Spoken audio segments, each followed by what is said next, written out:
welcome. I'm Rachelle Samson. I'm the Strategic Partnerships Director here at Visual Communications. Thank you for spending your time with us today here at C3 Converse presented by Nielsen. I'm zooming in from my family co-working space, my kindergarten classroom / preschool, and now after school daycare here in Long Beach, California.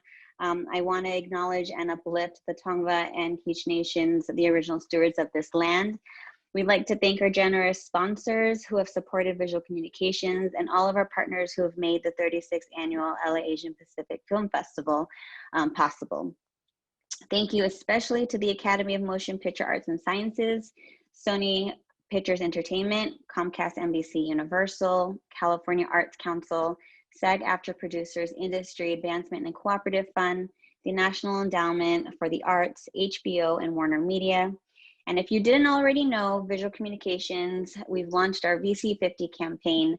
VC is celebrating 50 years this year. So if you feel compelled to do so, please donate to vcmedia.org/donate to allow us to continue to support our artist programs.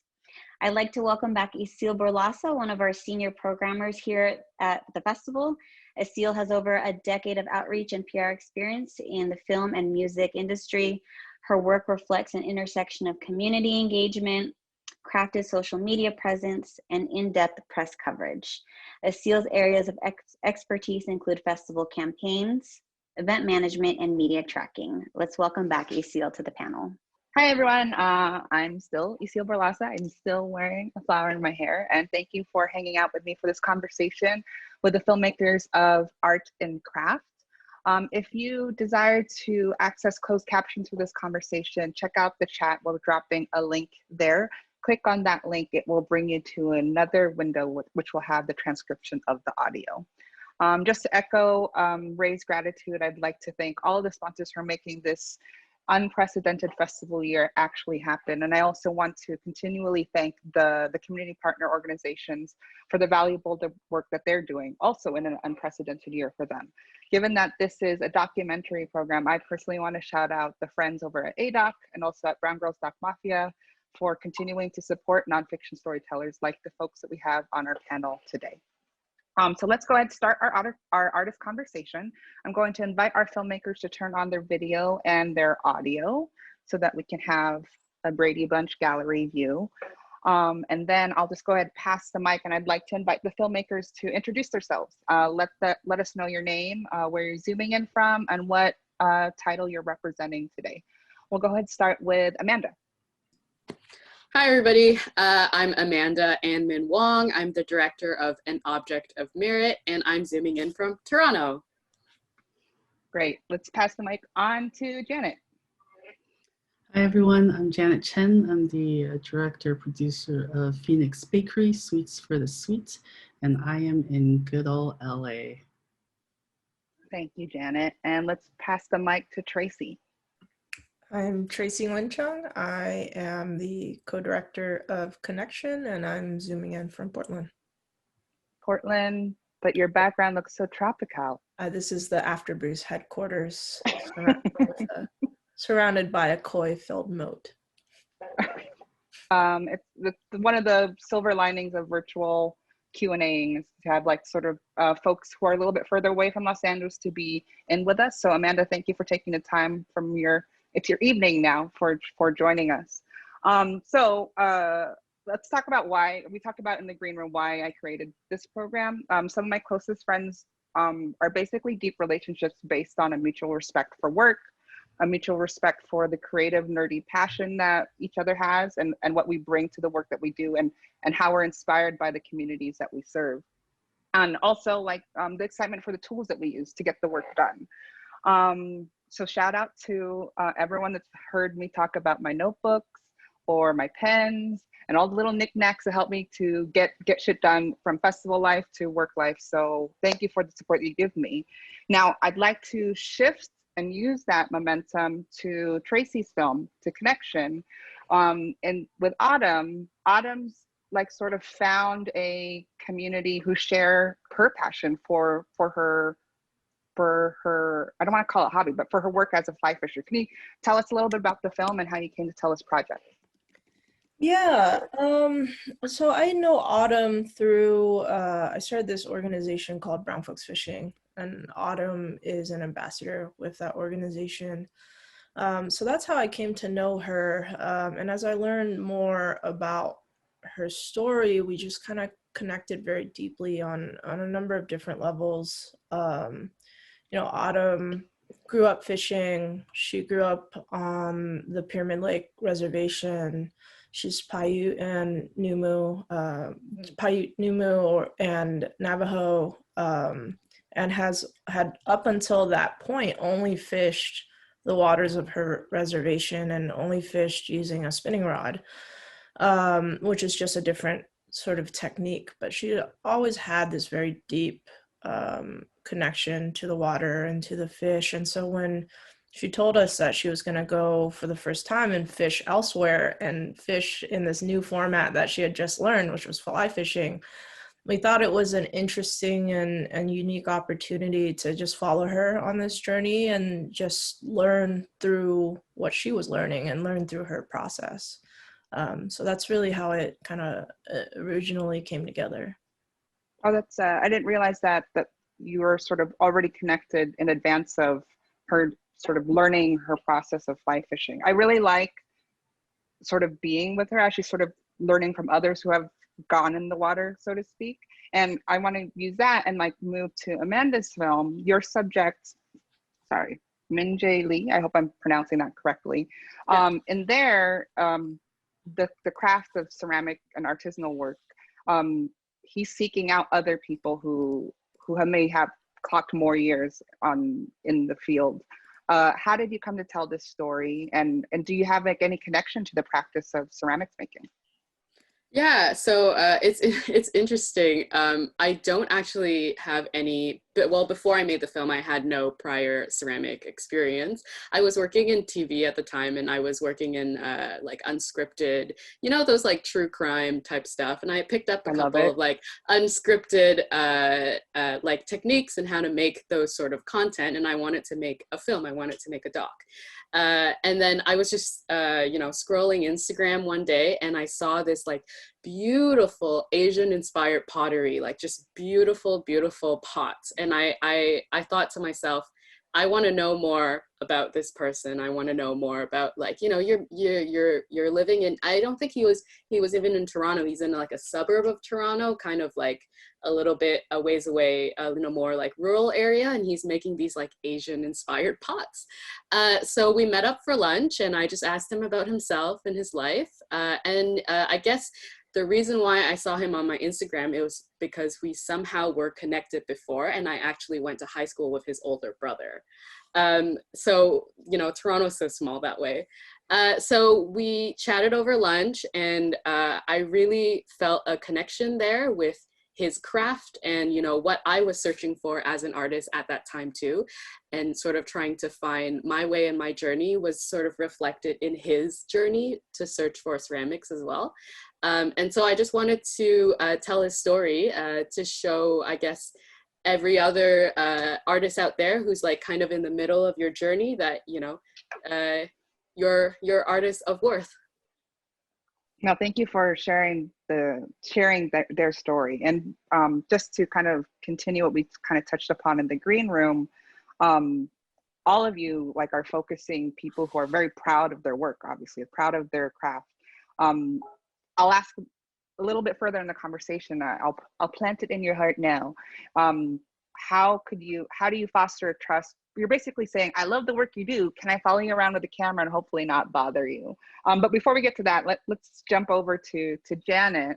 Now yours is its legacy of hard work that's literally coming through generations. I'm a huge fan of the cakes that have come from this bakery, but I'm a huge fan of the documentary as well. How did you start to want to tell this story?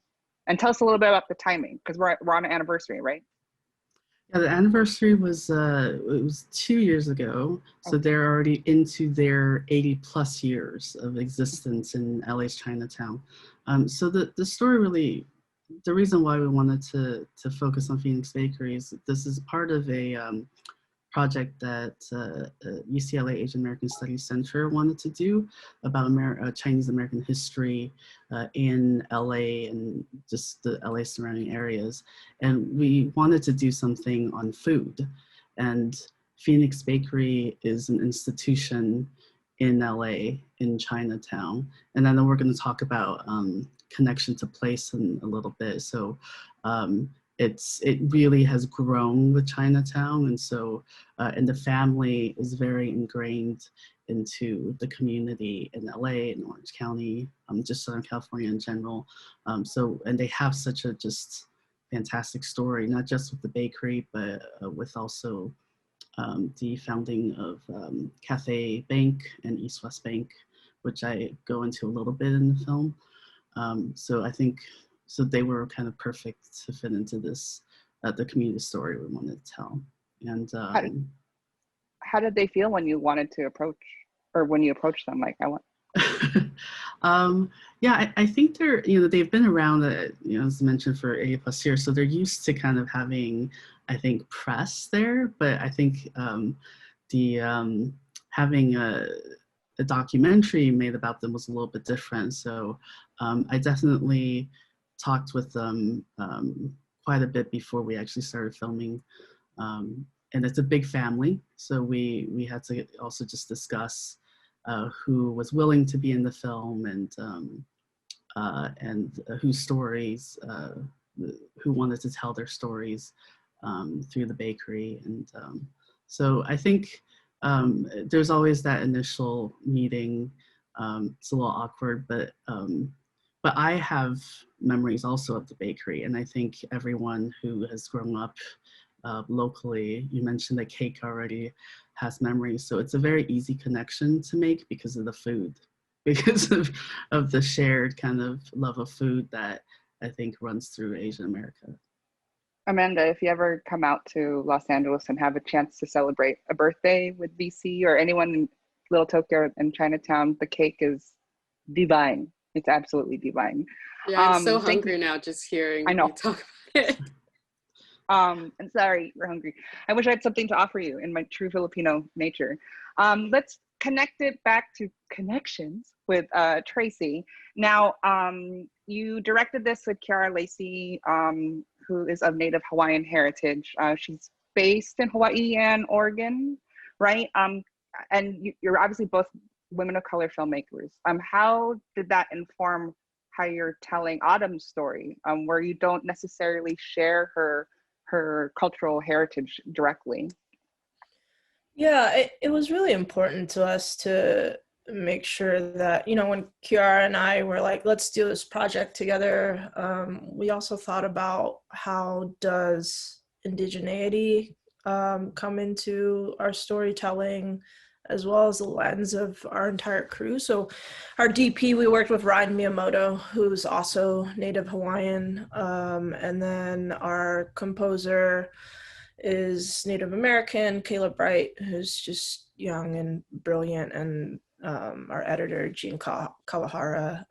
So it was really important to us to work with BIPOC filmmakers, and in particular Indigenous filmmakers, just to really be able to tease out all the little nuances of Autumn's story in a way that felt most natural to the way that she talks about her heritage and her Indigenous roots.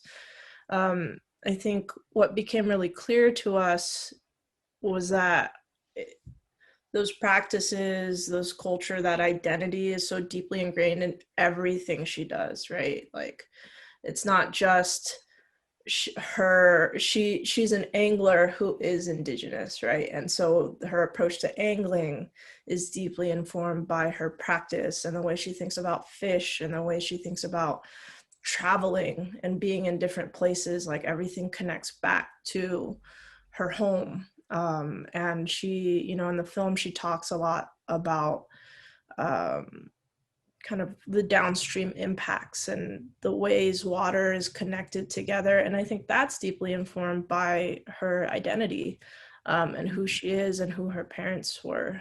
So, I think that subtlety is really truly a reflection of Autumn's authentic voice. And we wanted to, part of our process as we were editing and putting it together, I think there's been other projects we've worked on where our subjects don't see the film until much later. But we made a decision to, somewhere along the way before we picture lock, to share with Autumn and just have a conversation about whether it reflected her, the things that she had thought about on the trip and the way she had connected it and what she wanted to share about this experience, just so that we could stay true to what we were hearing from her. That was a critical piece for us. Thank you for sharing that, because I don't want to make sense seems like a wrong reaction, but in watching the film, there was something I felt like I was just there in the water with her. You all know I don't do fishing. I don't get in the water, but it felt natural, and I didn't feel like, it wasn't like a voyeur, like let's go watch this woman like fish. It felt like we were just along with her, and a lot of that is how it was shot. And we were talking about a little bit earlier, like what you hear in the ambience of being in the water with her. Can you talk a little bit about sort of, the process of filming, and just kind of echo that story you brought up in the green room, that one day of all the seasons? Yeah, in the film, you see all of the seasons, right? And so we were fishing on the Queets River in Olympic National Park, which is just a magical, magical place. And we were staying just on the coast on this cliff right along the ocean. And all of the weather that you see in the film actually just happened in one day, just based on like where we floated, different points of the day, different points of the river.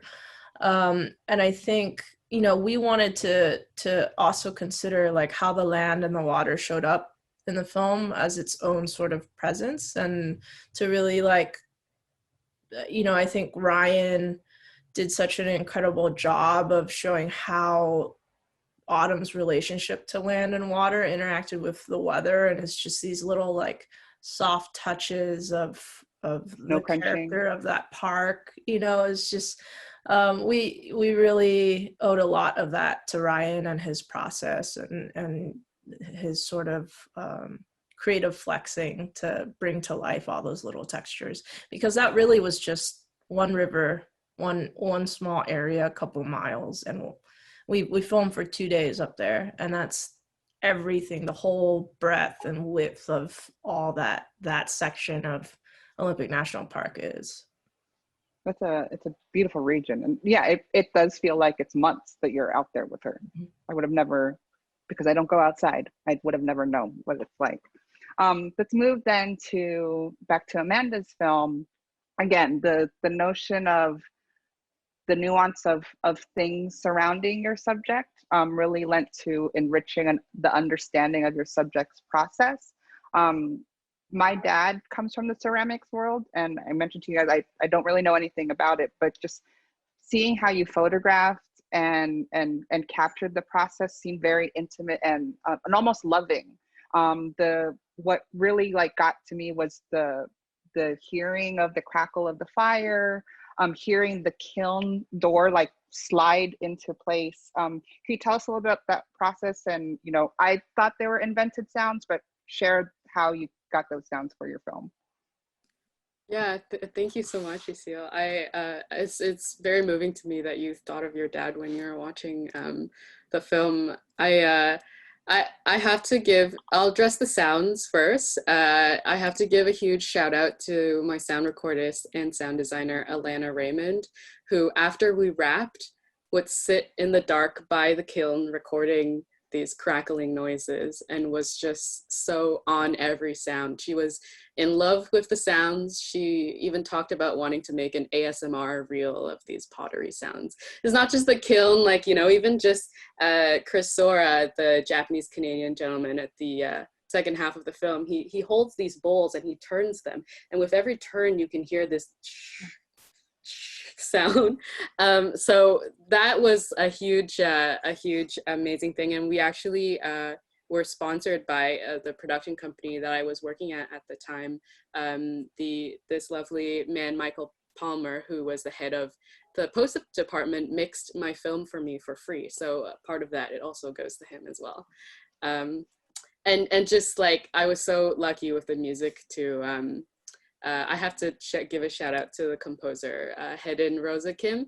It was her first time composing for a doc, and she did amazing. And I think the film is very, I like to call it, it's a slow burn, because this process of pottery is a slow burn. It's you look at them firing the kiln, and you think it happens over maybe like 3 hours or something. No, we were there for 5 days. It takes 5 days from when you put the pots into the kiln, and then when you take them out, because you got to fire them for 1 or 2 days. They have to wake up at night to put the fire into the kiln. They got to stoke the fire every 2 hours or so. And after it's reached that highest point that it needs to hit, but to get to that, that's like 8 hours of just physical labor. And they actually ran out of wood, and so they had to call someone to bring more firewood for them, even though they had this massive wall of wood that was like stacked up. And then afterwards they have to cool the kiln, right? So it was I'm going off course here, but to answer your question about the filming process, I think for me, the most important thing was I wanted to, when you watch someone do their craft lovingly and slowly, it takes time. I wanted to make sure that the film had that kind of feeling as well, that the audience was feeling like this is something that you can breathe, you can take your time watching someone doing this. It feels like you're actually making a pot. So my amazing cinematographer, Min Wong, and I actually had a production designer for this doc, Alicia K. Harris. She's also a very accomplished director. I just wanted it to look beautiful, to reflect the beauty of the pottery. And part of that too was always having, so we were talking about having multi-camera, but as you said, it's very, when you're in somebody's space, right, and you're watching them work, and you're hovering over their shoulder, and you have multiple cameras, it is very distracting. So I said, no, only one camera. We're going to shoot it anamorphic, one camera only, and it's all going to be on sticks. So we're not going to do the handheld thing where we all go around and stuff. We're going to choose a position, we're going to stick with it, and then we're going to go somewhere else and we're going to choose a position and we'll stick with it, so that we can see things naturally unfolding on screen, and then we'll cut it all together after. So that was kind of the feeling, the vibe that I was going for there, to reflect Mid-J's ceramics. Was there any, I guess in approaching your subject, was there any hesitation? Were there sort of, I'll bring up the joke again. Everyone knows that if I'm working, I don't want people near me. So like, I can't even imagine having a camera near me during the process of creating a work that I might not even like at the end, and then I have to smash it. Like, what was Min-J's sort of vibe through this whole thing? Yeah, you know what? After we first met at that restaurant, and we went away and we chatted and we had a like kind of acquaintance, and I went to go visit his studio, his school, everything like that. And then I was like, yeah, I really want to make this film. Would you like to be in it? And then he was like, I have to think about this. And then actually his girlfriend, I'll give a shout out to Sammy Sang, who's actually in New York, also a ceramic artist, was like, why not do it? Why not? Like, why not? And he was luckily listened to his girlfriend, and he was like, yeah, I really want to do it. I was hesitant because I didn't know what to expect before, but I'm really down to do it. I would love to be a part of your film. So I was very lucky. I didn't have to do any persuading. She did it all for me. And then we showed up the first day of shooting. We showed up at his house, and I had tried to let him know, because I think people who have never been on a film set before don't realize the amount of equipment or the amount of crew that comes with shooting a film. You know, they think that you show up with like one camera and like that's it. And I tried to stress to him, this is how many people are coming, this is how much gear we'll be having. But I think nothing quite prepared him for the shock that he had on his face when we showed up at his house the first day with all of this equipment. And his house was, his living area was kind of small, and it took up the entire living area. So, like, you know, it was, at once that first day was over, he was like, I got it. I know what to do. I'm like, go here, go there. I'm going to ignore the cameras. He was such a natural. So we just try to stay out of his way, and as much as possible, just try to be as observant. Sometimes we'll place him, but a lot of times we just sort of say, hey, just speak naturally about what you want to say. So good on you for making them feel comfortable, because it could have easily been like an awkward, like, this is my ceramics and I make these things. So you brought that natural essence to screen. So congratulations on that. Thank you. Moving to Janet, that this documentary could have easily been like a travel log, right? Like it could have one of those like travel videos, like, welcome to Chinatown, we love cakes. But what you told is a very sort of tender tale of a family wanting to start a business and also help like their neighborhood. While I totally would have been down just to see photos of cakes, I really like sort of the archive and kind of giving us glimpses of the family. Tell us about that process a little bit, and was the family, and like, how did the family participate in that element of your film? Yeah, it really is all the family. I mean, I think the story is built in. I think the hardest part was to kind of pick and choose what to feature, because it was always going to be a short film. But the Chans have operated and owned Phoenix Bakery, you know, for that length of the 80 plus years. And so it was very, I think, important for me to talk about the history of how the bakery came around and how it originated. And just from that, I think, if anyone saw the film, it really did come from the grandmother and grandfather and his brother.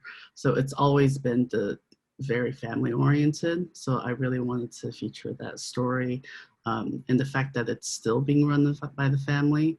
I think that says a lot about them, and what their kind of care for the community, and how that not only goes into their work at the bakery, but it also has carried into the careers of the next generations.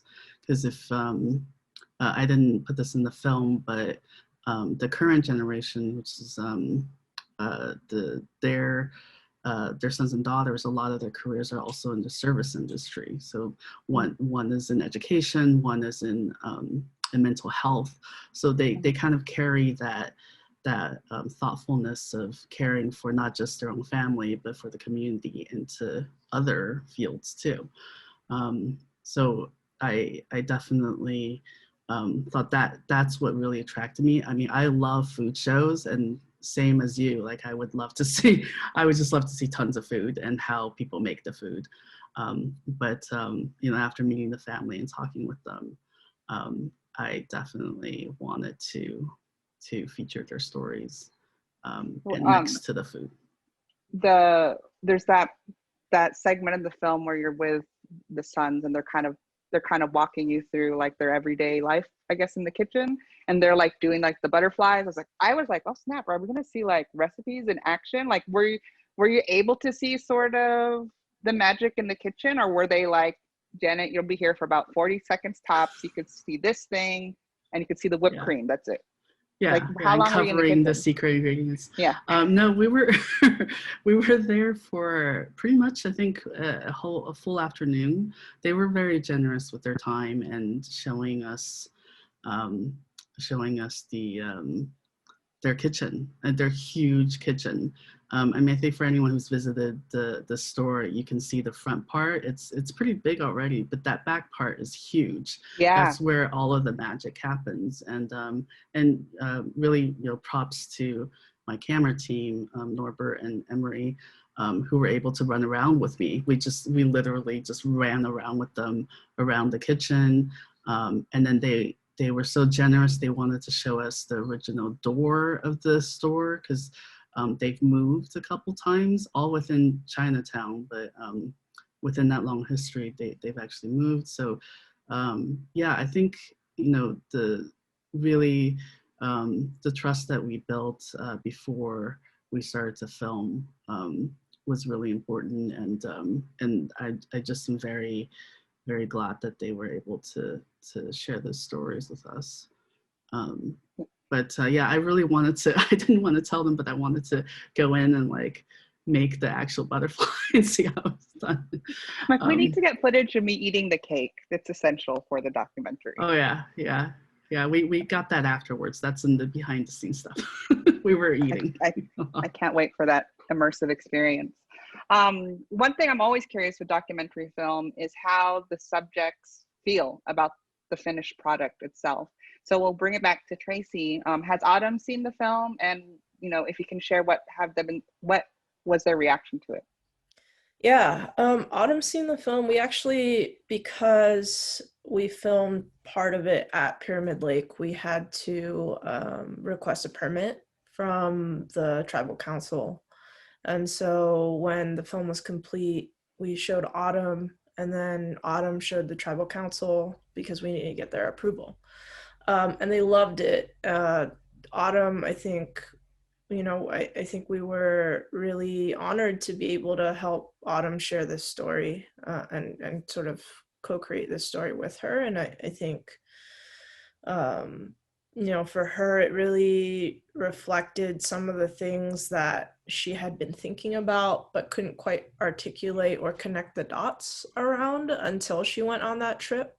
And so, yeah, she was stoked. Her family and the tribal council were excited. And I think they, you know, before COVID, as with most things, they were talking about doing screenings regularly for the youth on the reservation. So that's still something that is in the works, just kind of pushed out a little bit further until it's safer for folks to gather in that way. That's exciting to hear that her community is supportive of the work. Moving on to Object of Merit, have the main subject and maybe his colleagues, have they seen the film, and what do they think about it? Yeah, Min has seen the film. His mentor Timothy Smith has seen the film. Chris, the Japanese Canadian gentleman, has also seen the film. They all love it. They are very, I think, humble people, and they don't necessarily like to, you know, they're not necessarily the type of people to promote it and be like, I'm in a film, you know, but they loved it and they shared it with their families, which was really heartwarming to me. And actually, Min is in South Korea right now. He just started his own studio there. So we're like all rooting for him here in Canada. It's so exciting. And I think, yeah, and like now that everything is sort of online, I've been able to ask the Tim and Chris and the other people involved. I mean, like, you don't have to come physically to film festival, you can be part of it online, and they've been very excited about that. Yeah.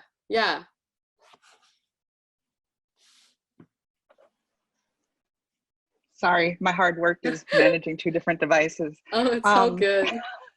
I'm excited to hear that they're sort of supportive of it, because it is kind of vulnerable to kind of, I mean, you open with basically him saying, I don't like these pieces, and just throwing it, and that that brought me into the process, or into the story right away. So thank you for sharing that. The interesting thing is that, sorry, go ahead. No, go ahead.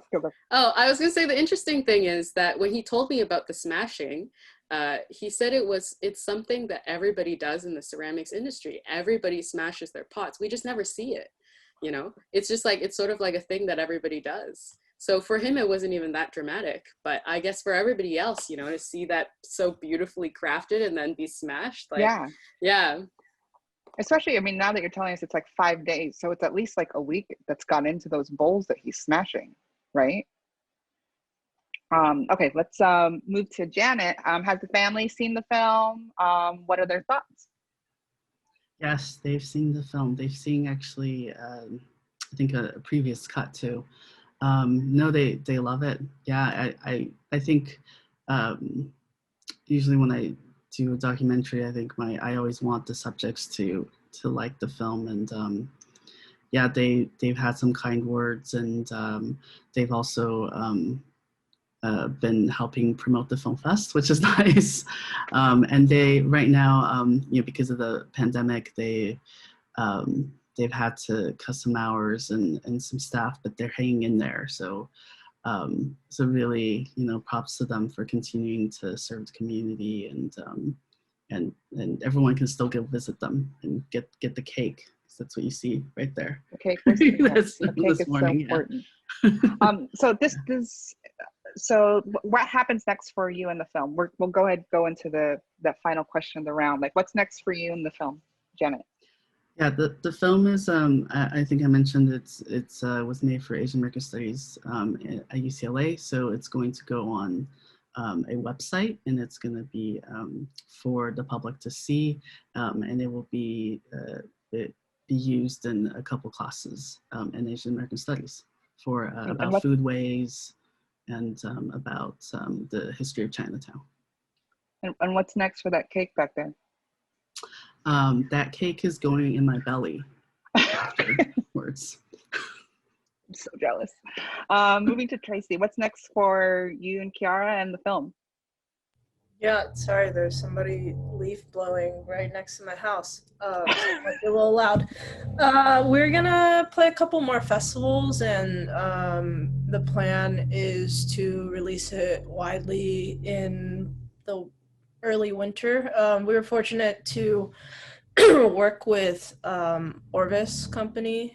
They provided a lot of funding for the project and are committing to distribution with us.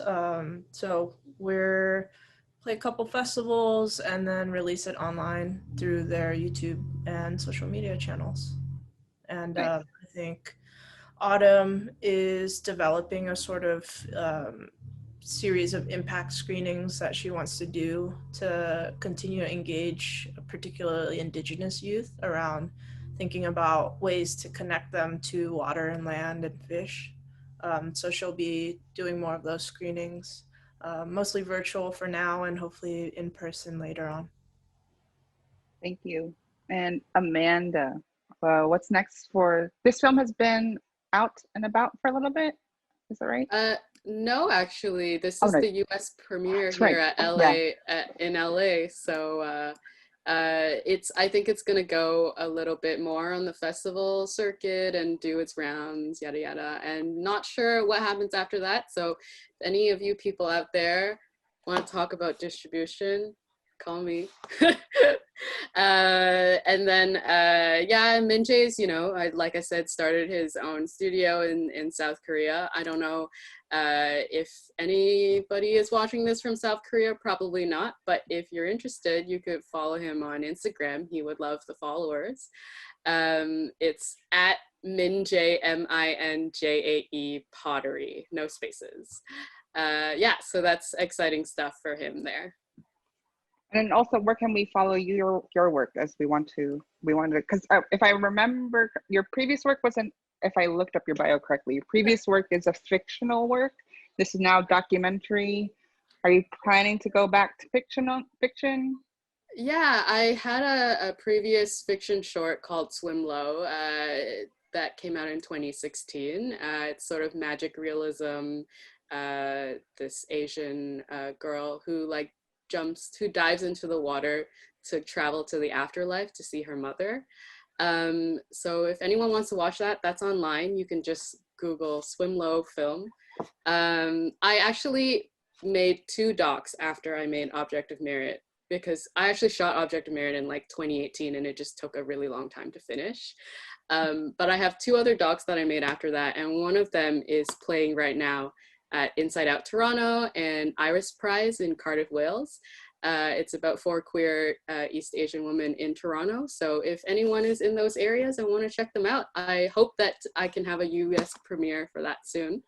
So that's all the stuff that's coming up for me. You can follow me at Amanda A.M. Wong on Instagram.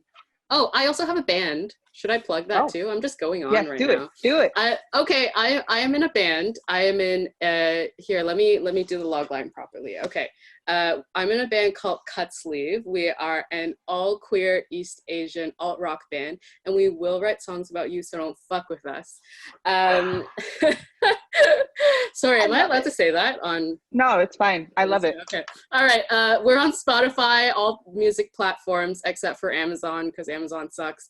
And you can find us by searching Cut Sleeve or our debut album that came out in August called The Parts We Could Not Abandon. Okay, I'm done all the plugging now. Please. I'm gonna do someone else plug because when I researched your bio, some of your early bios identify you as coming from a family not necessarily an artistic lane. It says, I think I saw something that was like mathematicians and engineers, and here you are, a filmmaker / band person. What instrument do you play?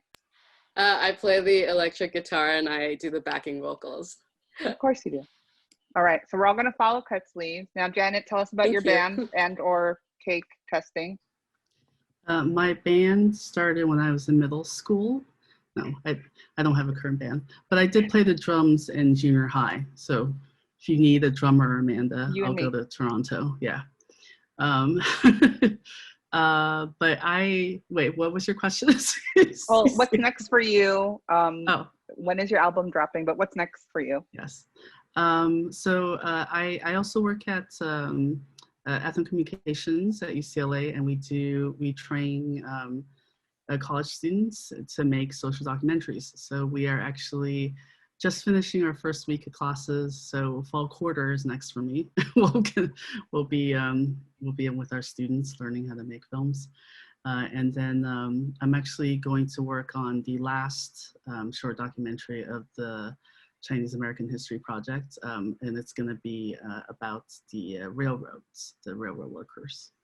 So that's upcoming. And I'll do a final plug in this kind of longer wrap out.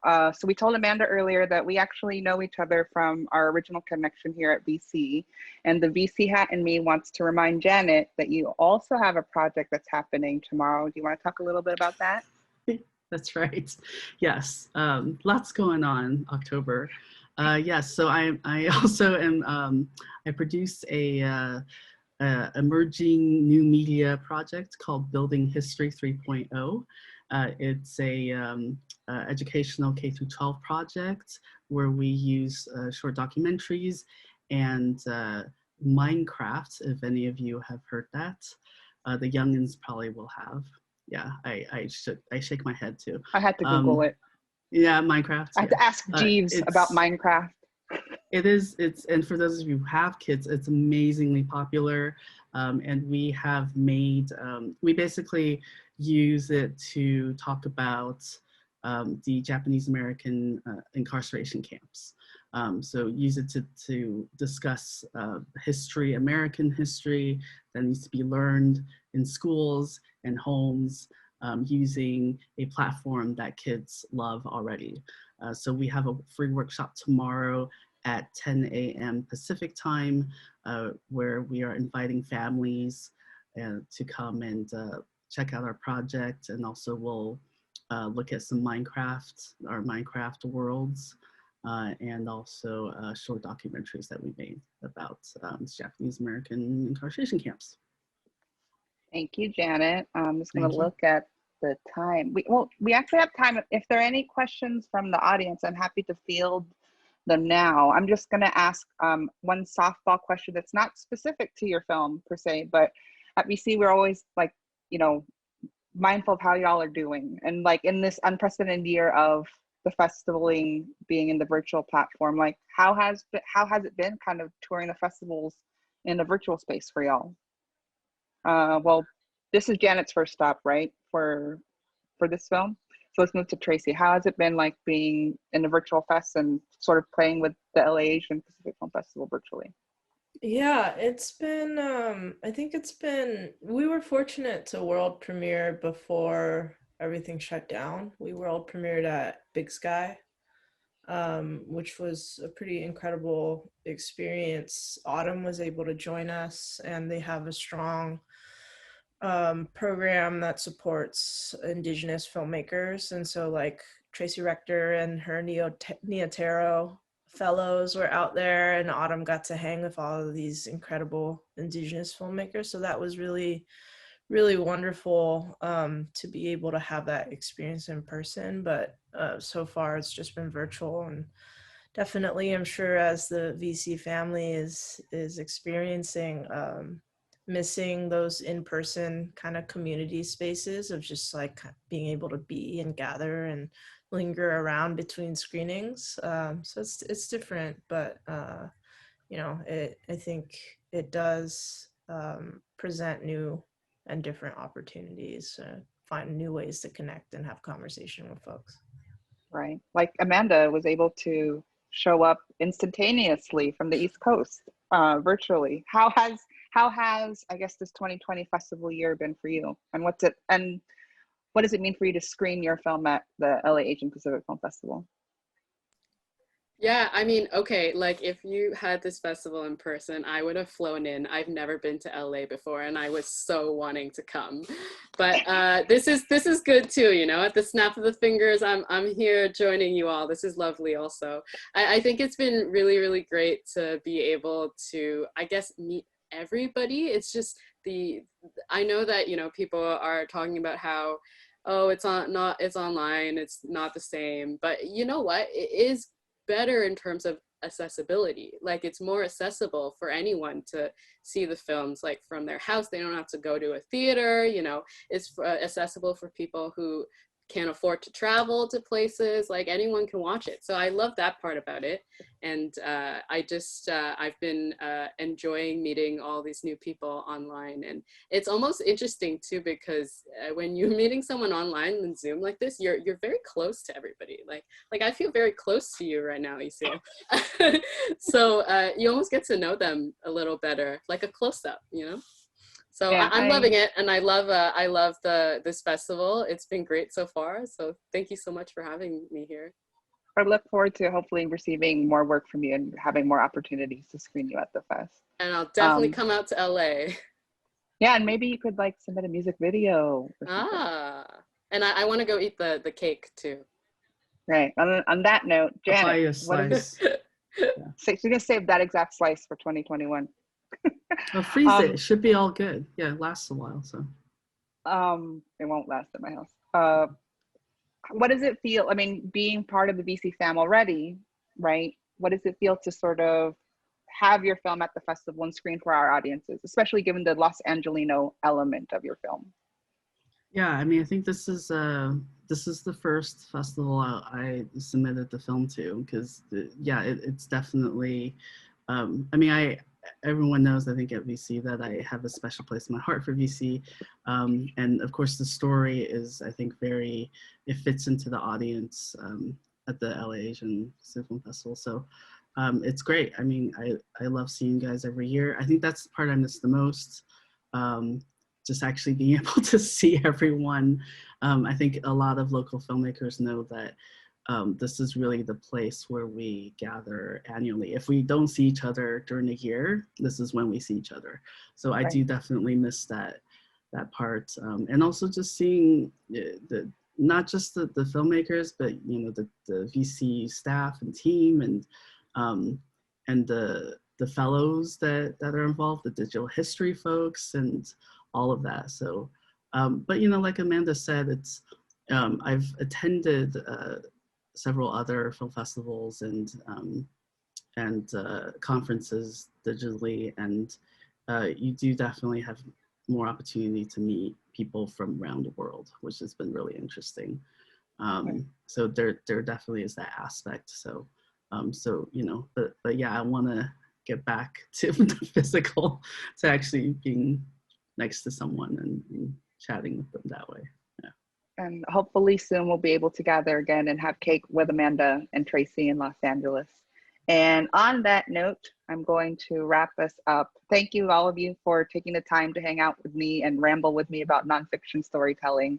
Everyone in the audience, if you haven't seen these films yet, the Shorts program, along with all of our Shorts programs, are available on our watch site now. They'll be available through the end of the month. Please tell a friend and hopefully get more acquainted with these emerging voices in storytelling. If you like this lineup and this conversation, please consider donating to Visual Communications. Your support helps keep the squad going all year round for programs like Digital Histories and Armed with a Camera, and help planning the next festival for these filmmakers. Please keep an eye on our festival site for more schedule updates. Coming up next, if you stay, we're going to have a special experimental opera called Starcast with Vibration Group. It's unlike anything we've had before at the festival. And again, with a silver lining of virtual programming, you can join and help and join in this experience of exploring a spaceship with me. Don't forget to also follow us on social media at BC Film Festival and use the hashtag, as the kids say, hashtag LAAPFF 2020. That's it for me. No more talking for me. Thank you guys. I'll connect with y'all on email. Bye.